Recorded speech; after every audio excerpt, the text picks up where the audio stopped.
ರಸ್ತೆ ಅಗಲೀಕರಣದ ವೇಳೆ ಕುಸಿದ ದೇವಾಲಯದ ಗುಮ್ಮಟ, ಪಿಡಬ್ಲ್ಯೂಡಿ ಉದ್ಯೋಗಿ ಸಾವು, ಮತ್ತೊಬ್ಬನ ಸ್ಥಿತಿ ಗಂಭೀರ.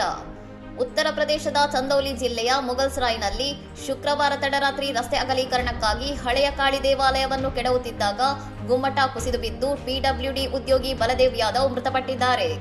ಹೊಸ ದೇವಾಲಯಕ್ಕೆ ವಿಗ್ರಹ ಸ್ಥಳಾಂತರಗೊಂಡಿದ್ದರಿಂದ ಹಳೆಯ ಕಟ್ಟಡವನ್ನು ಬುಲ್ಡೋಸರ್ ಸಹಾಯದಿಂದ ಕೆಡವಲಾಗುತ್ತಿತ್ತು. ಈ ವೇಳೆ ಬಲದೇವ್ ಹಗ್ಗ ಹಿಡಿದು ನಿಂತಿದ್ದರು. ದೇವಾಲಯದ ಬೃಹತ್ ಗುಮ್ಮಟ ಇದ್ದಕ್ಕಿದ್ದಂತೆ ಕುಸಿದು ಬುಲ್ಡೋಸರ್ ಬಕೆಟ್ಗೆ ತಾಗಿ ದಿಕ್ಕು ಬದಲಿಸಿ ನೇರವಾಗಿ ಕೆಲಸ ಮಾಡುತ್ತಿದ್ದ ಬಲದೇವ್ ಮತ್ತು ಇನ್ನೊಬ್ಬ ವ್ಯಕ್ತಿಯ ಮೇಲೆ ಬಿದ್ದಿದೆ. ತಕ್ಷಣವೇ ಗಾಯಾಳುಗಳನ್ನು ಆಸ್ಪತ್ರೆಗೆ ಸಾಗಿಸಲಾಯಿತಾದರೂ ಚಿಕಿತ್ಸೆ ಫಲಕಾರಿಯಾಗದೆ ಬಲದೇವ್ ಅಸುನೀಗಿದ್ದಾರೆ. ಮತ್ತೊಬ್ಬ ಗಾಯಾಳು ಆಸ್ಪತ್ರೆಯಲ್ಲಿ ಚಿಕಿತ್ಸೆ ಪಡೆಯುತ್ತಿದ್ದಾರೆ.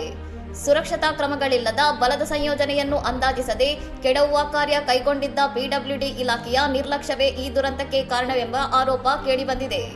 ಅಪಘಾತದ ನಂತರ ಕೆಡವುವ ಕಾರ್ಯವನ್ನು ಸ್ಥಗಿತಗೊಳಿಸಲಾಗಿದ್ದು, ಮುಗಲ್ಸರಾಯ್ ಪೊಲೀಸರು ಮರಣೋತ್ತರ ಪರೀಕ್ಷೆ ನಡೆಸುವ ಮೂಲಕ ಮುಂದಿನ ಕಾನೂನು ಕ್ರಮ ಜರುಗಿಸುತ್ತಿದ್ದಾರೆ. ಇನ್ನಷ್ಟು ಸುದ್ದಿಗಳಿಗಾಗಿ ನೋಡ್ತಾ ಇರಿ ಸೌರಂ ಟಿವಿ.